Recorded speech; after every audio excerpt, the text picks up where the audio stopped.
ದೇವ್ರುಗಳೇನದಾವಲ್ಲ ಅವೇ ನಮ್ಮ ತಲೆ ಮೇಲೆ ಹೊತ್ತೇನು ಕಟ್ಟದಿಲ್ಲ, ನಾವು ದಲಿತರೇ ಕೆತ್ತದ್ದು. ಈ ದೇವರುಗಳನ್ನು ಸೃಷ್ಟಿಸಿದಂಥ ಜನರಿಗೆ ನೀವು ಅಲ್ಲಿ ಮುಟ್ಲಕ್ಕೆ ಅವಕಾಶ ಇಲ್ಲ ಅಂತ ಹೇಳುವಂಥ ಮನಸ್ಥಿತಿ ಬಸವನಗೌಡಗೆ ಬರ್ತದಪ್ಪ ಅಂತಂದರೆ, ಇವ ಎಟ್ಟು ಕೆಳಮಟ್ಟದ ರಾಜಕೀಯ ಮತ್ತು ರಾಜಕೀಯ ಲಾಭಕ್ಕಾಗಿ ಇವ ಎಂಥ ಕೆಲಸ ಮಾಡ್ಲಕ್ಕೂ ಹೆಸಲ್ಲ ಅನ್ನಂಗೆ.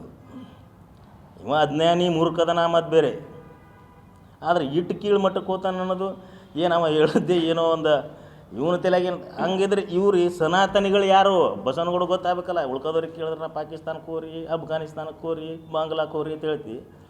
ಈ ಸನಾತನಿಗಳು ಯಾರು? ಇವ್ರ ದೇಶದಲ್ಲಿ ಅಲ್ಲಿ ಹೋಗಪ್ಪ, ನೀ ಹೋಗಿ ಯುರೇಷಿಯಾಕ್ಕೆ ಹೋಗು, ಇಲ್ಲೊಂದು ಪ್ಯಾಲಿಸ್ತೀನ ಇಸ್ರೇಲ್ಗೆ ಹೋಗು, ಅಲ್ಲಿ ಯುದ್ಧ ನಡೆದದ. ಎಲ್ಲಿಯವ್ರು ಇವ್ರದ್ದು ಏನು ಇತಿಹಾಸ ಗೊತ್ತದ ನಿನಗೆ?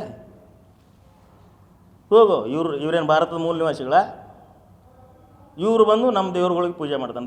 ಗುರುಗಳು ಕೆತ್ತದವ್ರು ನಾವು, ದೇವ್ರುಗಳು ಗುಡಿಗಳು ನಿರ್ಮಾಣ ಮಾಡಿದವ್ರು ನಾವು. ಇವೆಲ್ಲ ಜೈನ ಮತ್ತು ಬೌದ್ಧ ದೇವಾಲಯಗಳದಾವೆ. ಇವೆಲ್ಲ ಅಲ್ಲೆಲ್ಲ ಅಧ್ಯಯನ ಕೇಂದ್ರಗಳಿದ್ದು, ಎಲ್ಲ ಸ್ಟಡಿ ಸೆಂಟರ್ಗಳು. ಅವೆಲ್ಲ ಈಗ ಸೀರೆ ಉಡಿಸಿ ರಾಮಕೃಷ್ಣ ಅನ್ಕೋತ ಕೂತ್ಬಿಟ್ರಿ ನೀವು. ಅದೊಂದು ಮುಂದೆ ಕಾಲ ಬರ್ತದೆ, ಅದನ್ನು ನಾವು ಚಾಲೂ ತಯಾರು ಮಾಡ್ತೀವಿ. ಇನ್ನು ಈಗ ಬುದ್ಧಗಯಾದು ಚಾಲೂ ಮಾಡಿದೆವು ಮುಕ್ತಿ ಆಂದೋಲನ.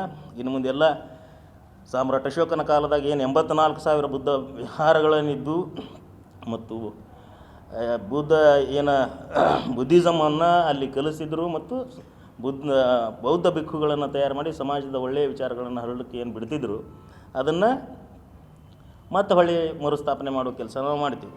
ನೀವು ಬರೀ ಅಧಿಕಾರದಾಗ ಹಿಡಿಲಿಕ್ಕೆ 100 ವರ್ಷ ತೊಗೊಂಡಿರಿ. ನಾವು ಮನಸ್ಸು ಮಾಡಿದ್ರೆ 3 ವರ್ಷದಾಗ ನಿಮ್ಮ ಅಧಿಕಾರದಿಂದ ಕೆಳಗಿಳಿಸ್ತೇವೆ ನಾವು.